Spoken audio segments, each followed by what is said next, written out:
The historic room at Buckingham Palace closed its doors tight. Prince William placed a decree down on the table's surface. The sheepskin parchment bore the glaring red royal seal. Standing opposite him was Prince Harry. Beside them, Council Secretary Gerald Ashworth stood in silence. This decree officially restored a title that had been buried for 500 years. Lord Protector of the realm. It handed Harry a privilege that had never existed. When the king speaks, the Lord Protector also speaks at the same time. Why did William create this unprecedented power-sharing privilege? Is this a family healing or a ruthless political calculation? Mid-May 2026. Windsor Castle no longer retained its usual majestic aura. Behind the solid oak doors inches thick, the sharp, cold smell of medical disinfectant had completely overpowered the scent of beeswax polishing the antique furniture. King Charles III was living out his final days. His bedroom was a tangle of wires. The steady beep of the heart rate monitor rang out dryly next to priceless oil paintings from the 17th century. The British royal family was preparing for a transfer of power. Outside the castle gates, the press pitched tents, reporting on a smooth succession process exactly according to historical procedure. They were certain everything had been neatly arranged according to the thick notebooks of the courtiers. But the truth was completely the opposite. Late one evening, Prince William sat beside his father's bed. There was no secretary taking notes. There were no bodyguards standing in the corners of the room. King Charles, with laboured breaths, grasped the hand of his successor. He did not leave behind instructions about assets or lands. He gasped out a cruel reality. He said that this dynasty was too disconnected from the people, too rigid with centuries-old rules. This institution needed to be more humane, must know the pain of ordinary people in order to have a chance of surviving this century. That dying wish stabbed straight into William's leadership mindset. Exactly 10 days later, May 26, 2026, the epicenter shifted from Windsor to Buckingham Palace in London. Specifically, the Treaty Room. The atmosphere here was suffocatingly quiet. The surface of the giant mahogany table in the middle of the room was polished to a shine, reflecting the light from the crystal chandelier on the ceiling. William stood there, waiting. The scene looked like thousands of other ordinary royal meetings, but the sheepskin parchments placed on the table were about to break the entire power structure that Queen Elizabeth II had taken the trouble to protect for 7 decades. An extreme change was covertly forming right at the core of the palace. To understand the level of madness of the papers on the table, you need to clearly grasp the power operation mechanism of the British royal family. For the past 500 years, the most core principle of the monarchy has been exclusive power. Only one single person gets to be king. When the king is busy touring abroad or falls bedridden, the law permits the use of stand-ins, called councillors of state. The councillors of state mechanism operates like you giving your house key to a neighbour when going on vacation. The neighbour is only permitted to open the door to water the plants when you are not present. The moment you step foot back home, the neighbour's power immediately evaporates. The stand-ins in the royal family are never permitted to make decisions if the king is still lucid and present in London. They are faded copies, only activated when the original is temporarily absent. But the decree William prepared, bearing the name Lord Protector, came with the clause simultaneous representation. Simultaneous representation right. It smashed the principle of exclusivity. Imagine the nuclear missile launch mechanism on military submarines. One person cannot press the button alone. It requires 2 commanders to insert 2 keys into 2 different locks and turn at the exact same split second. Simultaneous representation operates exactly like that. William was establishing a twin-engine system running in parallel. Harry was not a backup waiting for William to be absent to stamp on his behalf. Harry was granted the right to act right at the moment William was sitting on the throne. When the king issued a direction, the Lord Protector had the right to make a parallel statement, had the right to lead independent projects with legal weight equivalent to a royal decree. This mechanism was extremely important because it completely stripped away the intervention capability of the courtiers. Palace officials often use the excuse, "the king has not yet approved," to block all reform ideas from lower-ranking members. But with this mechanism, Harry's signature did not need to go through the censorship round of the secretary team to be presented to the king. It took effect immediately. The palace would no longer have a single pyramid peak. It officially turned into a chariot with two people gripping the steering wheel. Billions of people around the world were gluing their eyes to the news updates on King Charles's health. They were completely in the dark about three actions unfolding in a flash in the shadows. The first action took place on May 20th, 2026. Prince William sat in his private office at Kensington Palace. Before him was a 50-page thick legal draft submitted by the royal family's top constitutional lawyer team. They had tried to mould a new role for Harry, but still kept him in an underdog position, wrapped in safe words like special advisor or deputy representative. William picked up a red ink pen. He did not edit the wording. He crossed out the entire cover page. He manually wrote a single phrase on the top corner, Lord Protector. After that, he closed the dossier stack, threw it back to the lead lawyer, and issued a single order. Make this legal. Do not ask again. As a result, the lawyer team had to stay awake for 3 white nights to bend a series of legal precedents, matching the format for an inconceivable title. The second action took place at 2 in the morning on May 24th, 2026. A Gulfstream G650 private jet landed on the darkened runway of Farnborough Airport, an hour's drive from central London. This airport specialises in serving the billionaire class and is completely immune to paparazzi. Prince Harry stepped down the airplane stairs. He did not wear a suit, only a dark puffer jacket. There was no motorcycle escort convoy bearing royal flags to pick him up. A black armoured Range Rover with no diplomatic licence plates rolled up. The car immediately swallowed Harry inside and sped off into the night. Instead of taking him to estates owned by the dynasty, the car drove straight to a private safe house in the Berkshire region. This action cut off all tracking signals from the press and extinguished the eyes and ears of opposing factions inside the palace. The third action was the final path-clearing gunshot. 7 a.m. on May 26th, William called Gerald Ashworth, the council secretary who had served loyally for 31 years, into his private room. The order issued was extremely extreme. William demanded Ashworth cancel all scheduled uses of the treaty room within the next 24 hours. Not stopping there, he ordered the disconnection of the entire internal security camera system along the corridor leading into this room.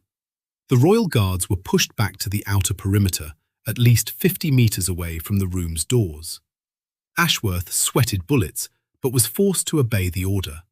The result was that William created a zone of absolute information blindness right in the heart of Buckingham Palace, ready for a power handover with no witnesses. When looking at the name Lord Protector, the crowd out there might think it is merely a sparkling title, reeking of traditional aristocracy. It sounds majestic, like Duke or Earl. Everyone was certain William was using a beautiful name from the past to soothe his younger brother's ego. But those knowledgeable about British history, especially constitutional scholars, got goosebumps upon seeing this phrase. The last time the title Lord Protector existed and operated most robustly was in the mid-17th century. The person holding it was none other than Oliver Cromwell. He was not a loyal prince. He was the one who led the parliamentary army to collapse the absolute monarchy institution. Oliver Cromwell was the very person who signed the paper bringing King Charles I to the scaffold to be beheaded in 1649. The title Lord Protector was not born to assist the king. It was born to control, restrain, and destroy the king's abuse of power. William absolutely did not pick a title at random. By deliberately digging deep into history, fishing out a title full of royal blood and pinning it to Harry's lapel, William was sending a message so ruthless and clear it was chilling. This detail completely changed the nature of the decree paper. It was not a peacemaking gift from an older brother. It was a highly lethal weapon handed directly to the younger brother. William was tying his own hands. He wanted the world to know that the throne's upcoming power would be monitored by someone with enough legal standing to overturn the erroneous decisions of the king himself. Why would a future king deliberately hand his younger brother a power that was once used to annihilate the very throne? Prince William's greatest goal was not wearing the crown. He craved to build a pragmatic monarchical model where decisions were made based on naked truths instead of sugar-coated flatteries. William had spent over 40 years of his life standing inside the system. He saw through the operational ways of the grey suits, the senior courtiers who always surrounded the king. They filtered information. They said things the king wanted to hear. They created an invisible glass cage isolating the throne from social reality. William was disgusted by that isolation. He knew well that an institution that only knew how to praise itself would quickly be eliminated by the people. He needed someone standing next to him, someone who dared to slam the table, dared to point straight in his face and say that he was making a mistake. That person could not be an employee receiving a salary from the palace, because employees are always afraid of being fired. That person had to be someone with nothing to lose. The first action clearly demonstrating this mindset took place in January 2026. William chaired a meeting on budget-cutting strategy. The Financial Advisory Group presented an 80-page long plan. The content mainly revolved around cutting low-level personnel and intensifying name-polishing PR campaigns. William did not argue. He picked up the document stack and threw it straight into the trash can right in front of the 6 veteran advisors. He asked them to step out of the room. William refused to act in a play before the public. He realized the current team only knew how to protect their seats. No one dared to propose changes cutting into the flesh and blood of the elite. The second action took place when King Charles's health began to decline severely. William spent many hours sitting in the archive room at Kensington Palace. He reread the entire minutes of meetings between his father and British prime ministers over the past 10 years. He discovered a terrifying repeating pattern. Whenever the country faced an economic crisis, the courtiers always advised the king to keep silent, retreating to estates in the countryside to preserve a neutral image. That safety made the royal family look like unfeeling people. William decided he would not repeat this mistake. He needed an action partner, someone with enough legal power to step out onto the streets, intervening in political hotspots without being bound by the rigid, neutral label. The deep reason pushing William to this extreme decision came from the pain of losing his mother. Princess Diana was once crushed by the palace system because she dared to step out of strict behavioral molds. She touched AIDS patients. She walked through minefields. The palace hated her because she was too realistic. William saw that exact same suffocation repeating itself. He did not want to become a king locked in a golden cage. He needed someone carrying Diana's blood, someone carrying the instinct to break the rules, standing right beside him to keep the throne from rotting from the inside. On the other side of the ocean, Prince Harry had a completely different craving. He did not crave money or fame from entertainment contracts. Harry's biggest goal was to find his true life purpose again. For the past 39 years, his life had been defined by a single phrase: the spare. The palace raised him only to be a safe backup copy in case William encountered a risk. The media turned him into a character to be consumed, a target to attract attention. When leaving Britain, Harry thought freedom would bring meaning, but the tens of millions of dollars content production contracts, the glamorous interviews, only brought emptiness.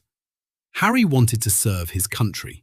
He wanted to do work with real weight, projects that changed the social dynamic, just like what he once did when donning his combat uniform on the Afghanistan battlefield. He craved a role with intervening power, not a title that only knew how to go cut ribbons. The first action exposing this boredom took place in November 2025. Harry was invited to be the keynote speaker for a global conference on climate change in San Francisco, with a remuneration reaching $500,000 for a 30-minute speech. That morning, Harry looked at the teleprompter script prepared in advance by his media team. The content was full of safe words, general appeals. He took a pen and crossed out the entire speech. Harry refused to go up to the podium. He returned the entire advance payment, requesting his team to cancel all speaking contracts of a performative nature. Harry bluntly told his manager that he did not want to continue being a script-reading machine for the ultra-rich. The second action, proving the rejection of illusory roles, took place when Harry received the first draft from the palace. In March 2026, the royal family's lawyer team sent a document stack to California. They proposed a new position for Harry when William ascended the throne. The title, written on the paper, was Ambassador Extraordinary and Plenipotentiary to the Commonwealth. Harry spent exactly 15 minutes reading the clauses. He quickly realized this was merely linguistic deception. The title sounded grandiose, but the actual power was zero. Every statement, every schedule, every spending decision had to be submitted to William's office to apply for a permit. The palace wanted to pull him back, just to be an ornament, a tool to soothe public opinion about the family rift. Harry threw the document stack into the paper shredder. He sent a single email consisting of the 2 words, "declined," directly to the palace's lead lawyer. The reason making Harry's goal conflict fiercely with the initial draft was because he understood the system's toxicity too well. Harry knew that if he accepted a title without substantive power, he would immediately be isolated by the courtiers. They would use the internal communication system to manipulate his image, turning him into an obedient puppet. Harry would rather live in America his whole life than return to London to continue being a faded shadow standing behind his older brother's back. He wanted a fair and square power. He wanted it so that when he made a decision, the palace system had to bow its head and execute it, not try to find ways to prevent it. The direct collision between these two visions did not take place through dry legal papers. It exploded in a top-level secure video call in mid-April 2026. For the first time in years, the direct hotline connecting from William's private office at Kensington Palace to the secure basement in Harry's house in Montecito was activated. Absolutely no assistants or lawyers were permitted to participate. Only 2 faces faced each other through the screen. Harry opened the conversation. His complexion was tense, his tone full of sarcasm. He mentioned the ambassador title draft the lawyers had just sent. Harry said bluntly that he would never put pen to paper, signing a piece of paper, turning himself into the palace's mascot. He pointed his finger straight at the camera lens, speaking every word distinctly. "You guys still don't understand. I don't need a position to stand waving on a balcony. If you want me to return, I must have decision-making power equivalent to you in the projects I hold. Otherwise, just let me stay here." Harry was certain this extreme demand would make William furious and press the disconnect button. But William's reaction was beyond all predictions. William did not refute. He did not use the condescending tone of a future king to deter. William silently pushed another document stack toward the camera lens, a dark blue cover layer. On it were handwritten words in red ink crossed out by William himself. William spoke in a deep, even, and extremely practical voice. "The draft I received was written by that bunch of old lawyers. I fired that team yesterday." William flipped to the first page. He brought the sheepskin parchment close to the camera. The words, "Lord Protector," appeared clearly. Harry stopped short. His eyes changed from defensiveness to shock. William continued to explain the simultaneous representation right clause. William said bluntly, "I didn't call you back to be an obedient younger brother. I called you back to be a thorn in the eyes of those courtiers. When I sit in the negotiation room, you will sit next to me. When I speak, you will also speak at the same time." This point of impact stripped bare a cruel truth. Harry realised his brother was not being manipulated by the system at all. William was exploiting Harry's very dissatisfaction to smash the bureaucracy of the dynasty. The two brothers, from completely different positions and purposes, had found an extreme intersection point. They decided to use supreme power to flatten the invisible barriers that had divided their family for decades. The direct consequence of this negotiation was a schedule to return to London established in absolute secrecy. After that call, William made a ruthless decision, surpassing all boundaries of court rules. On May 24th, right when Harry had just set foot in the safe house in Berkshire, William did not arrange family meetings or healing parties. He ordered Harry to be brought straight into the centre of the governing machine. William requested the MI6 intelligence agency and the Cabinet Office to immediately grant maximum-level security access rights to Harry. He directly sent all top-secret intelligence reports about the nation's financial situation, files on deadlocked diplomatic negotiations, and even risk assessments regarding the survival of the monarchy to his younger brother. Historically, these documents were reserved exclusively for the eyes of the reigning monarch and the Prime Minister. Other royal members, even the one at the top of the line of succession, had to wait for years to be granted access. This decision changed the entire dynamic because it eliminated the barrier of standing waiting outside the meeting room. William did not let Harry have time to adapt. He threw Harry into the deepest waters of pragmatic politics. Sharing this top-secret information locked both of them into an unbreakable alliance. Once Harry had read the core national secrets, the courtier system could not use security reasons to exclude him from important meetings anymore. William used state secrets themselves to legitimize his younger brother's position, forcing the entire palace apparatus to face a new reality. A fait accompli was solidly established even before the decree signing ceremony took place. When the unprecedented decree in the past 500 years is officially placed on the table, how will those who have worked for a long time in the palace react to the collapse of the entire order they are worshipping? Inside the treaty room, Prince William pushed the decree toward the edge of the table. The sheepskin parchment slid on the polished mahogany surface, stopping right in front of Gerald Ashworth. The 60-year-old council secretary stood frozen on the spot. Ashworth was not an ordinary administrative employee. He had dedicated 31 years of his life to maintaining the smoothness of the royal bureaucratic machine. He knew by heart every regulation, every precedent, every comma in power transfer documents dating back to Queen Victoria's time. But what was lying on the table was completely beyond the limits of his understanding. This decree did not demand Ashworth to prepare a title-conferring ceremony with brass bands and red carpets. It demanded him to manually stamp the royal seal to legalize the sharing of absolute power between two men. Ashworth picked the piece of paper up. The hand that had always maintained calmness throughout thousands of state-level meetings was now trembling so much it made the parchment rustle.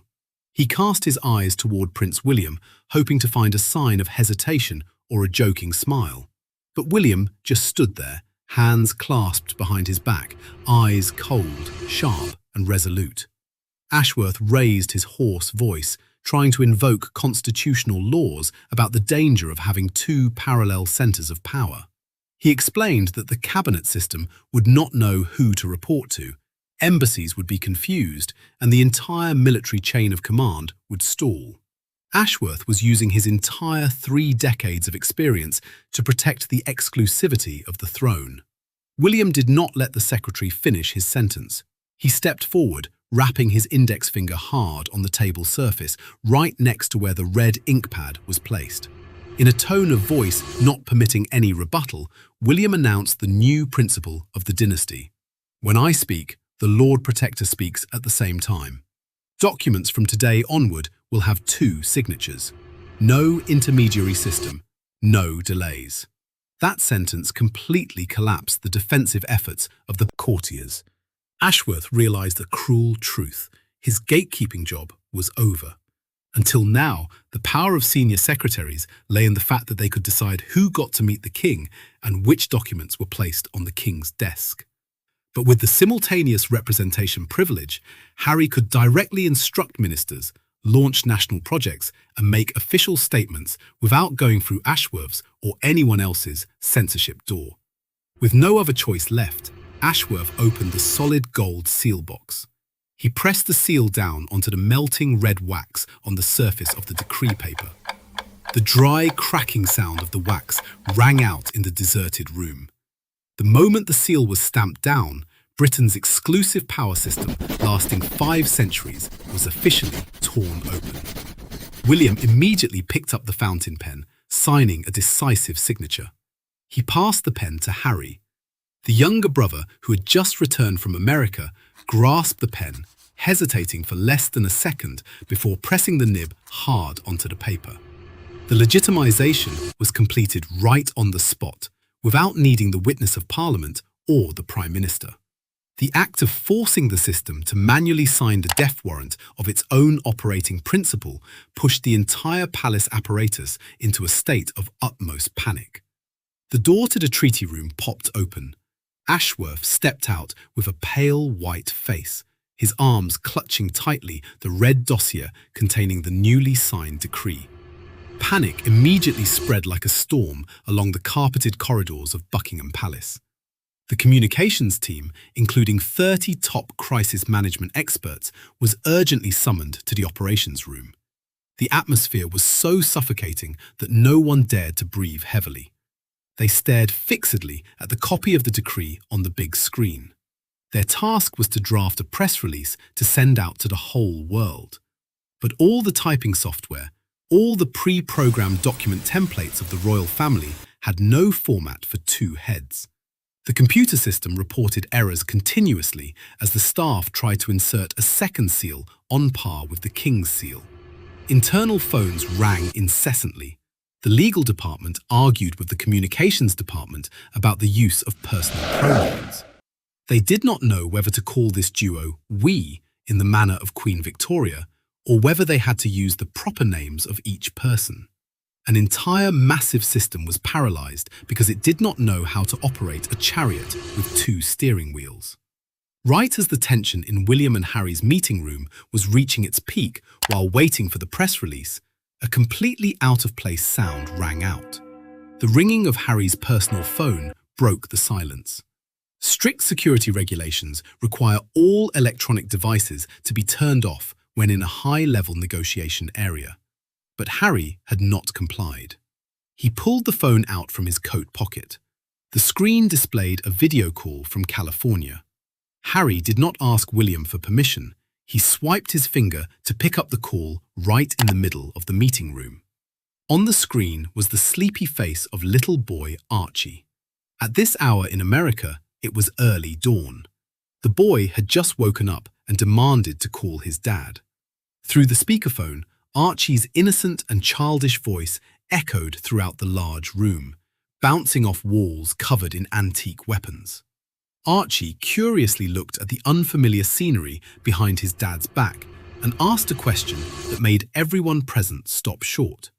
"Where are you, Dad? Are you important yet?" The innocent question of a 5-year-old boy stabbed straight into the center of the most ruthless power war of the dynasty. The boy had no idea his dad had just overturned the entire constitutional structure of Britain. The boy merely asked something that the press, the public, and even the palace system had chewed over and over for so many years to demean Harry. The contrast between the cold, sharp calculation of the decrees and the naive question of the child created a suffocating silence. William, who had just displayed absolute toughness when crushing the resistance of the courtiers, stepped close to the screen. He leaned down, looking straight into the eyes of the nephew he had not met face to face for many years. William did not use the tone of a future king. He smiled, a rare smile carrying no calculation whatsoever, and replied, "Your dad is currently the most important person in this building. Your uncle and dad are working together to fix some broken things." That brief interaction shattered the final layer of ice between the two brothers, turning a cold political agreement into an unbreakable blood commitment. It provided Harry with the final puzzle piece he needed, the assurance that his decision to step into the eye of the storm was not just a national duty, but also how he reshaped his own legacy in the eyes of his children. However, the decree only truly had weight when it passed the system's final test. That very afternoon, William and Harry left London in secret. They did not go to meet politicians. They travelled to Gatcombe Park, Princess Anne's private residence in the Gloucestershire countryside. Princess Anne is not just a respected biological aunt. She is the living embodiment of dedication, the protector of the family's immutable rules. If Anne opposed this bizarre power arrangement, her voice carried enough weight to incite the entire traditional aristocracy against William's decision. Dinner took place in the simple dining room. There were no serving staff. Princess Anne manually served the dishes onto the oak table. She silently listened to William present the concept of the Lord Protector and the necessity to break the bureaucratic mechanism isolating the throne. Harry sat tensely, preparing to receive harsh criticisms about his indiscipline in the past. But Anne did not bring up old matters. She looked straight at her two nephews. She had witnessed the palace's cruelty when it crushed their mother. She was witnessing the system's weakness while her brother lay on his hospital bed. With an extremely practical attitude, Anne nodded. She did not praise the historical nature of the document. She merely warned that this power division would turn them into a common target of attack for all political factions in Britain. The meal ended with little girl Lilibet's carefree sentence through the phone screen when Harry called home to report he was safe. "Dad is important to everyone now." Princess Anne's approval and his daughter's sentence created a colossal psychological push, preparing for the biggest explosion on global media. Returning to London, the countdown clock in the Buckingham Palace press operations room was pointing to the final seconds. The head of communications stood behind an IT specialist, sweat soaking his shirt collar. They had chosen exactly 16:16 to broadcast the release. This was the perfect time frame to hit the evening news in Europe and the morning news in America. When the numbers on the screen jumped to 16:16, the specialist's finger pressed hard onto the enter key. Thousands of encrypted emails were shot straight into the inboxes of editors-in-chief at BBC, CNN, Reuters, and a series of major newspapers globally. The email's content was extremely brief, devoid of traditional flowery greeting sentences. It only attached a crisp scan of the decree with the two bright red signatures and the manifesto sentence that would shock the legal academic world. From this moment on, when the king speaks, the Lord Protector speaks at the same time. The media world immediately exploded. Electronic billboards in Times Square, LED screens at Shibuya Station, and millions of smartphones simultaneously buzzed with emergency breaking news alerts.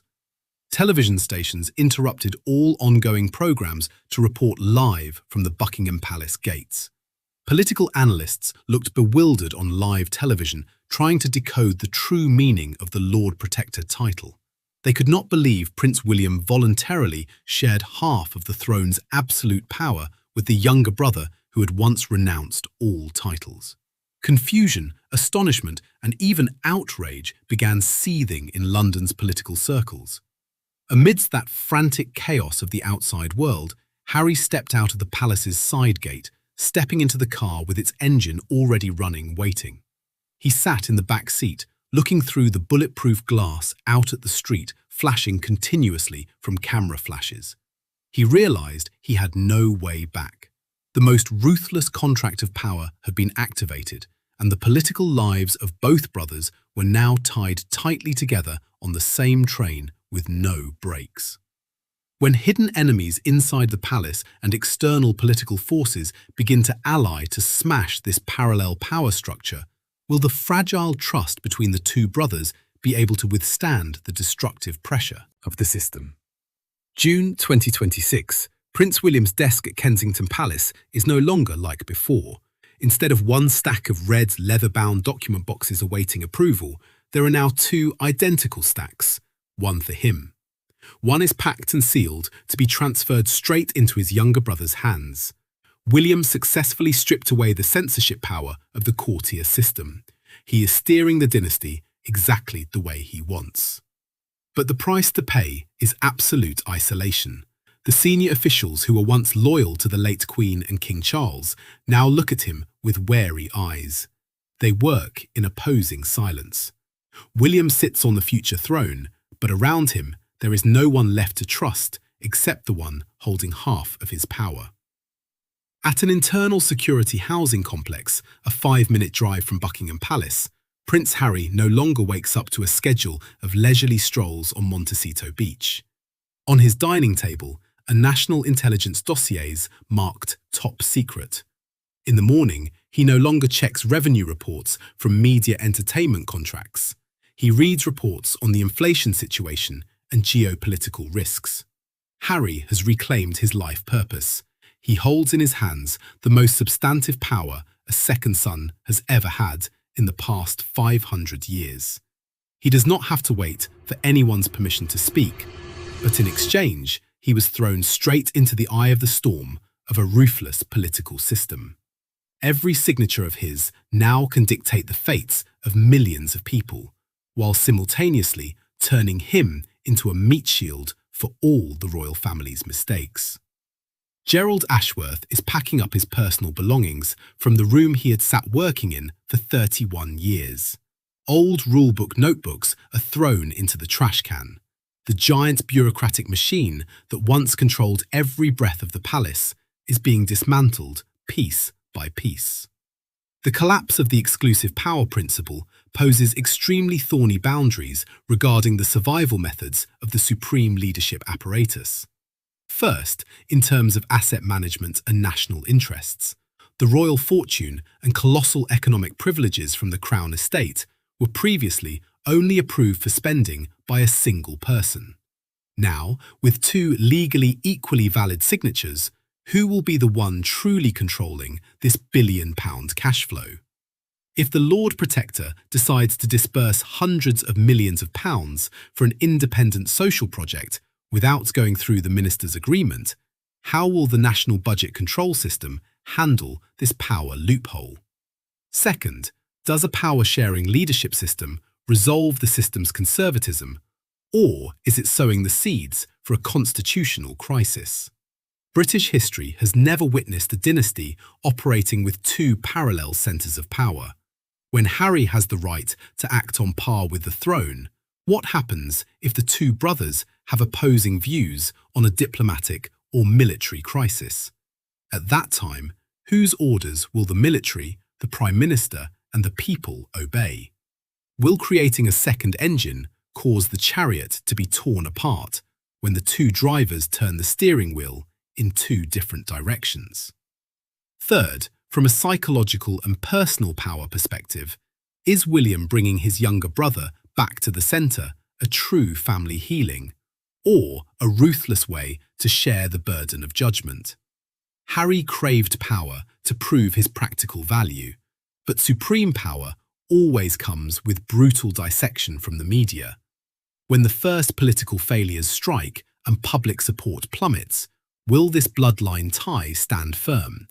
Or will holding the same sword of power push the two brothers into an internal purge fiercer than anything in the past?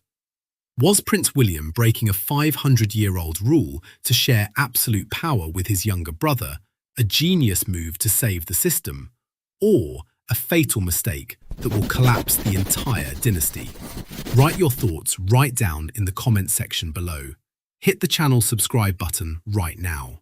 We will continue to take you past the thickest security doors straight into closed corridors, where the elite dictate each other's survival with decrees and covert agreements.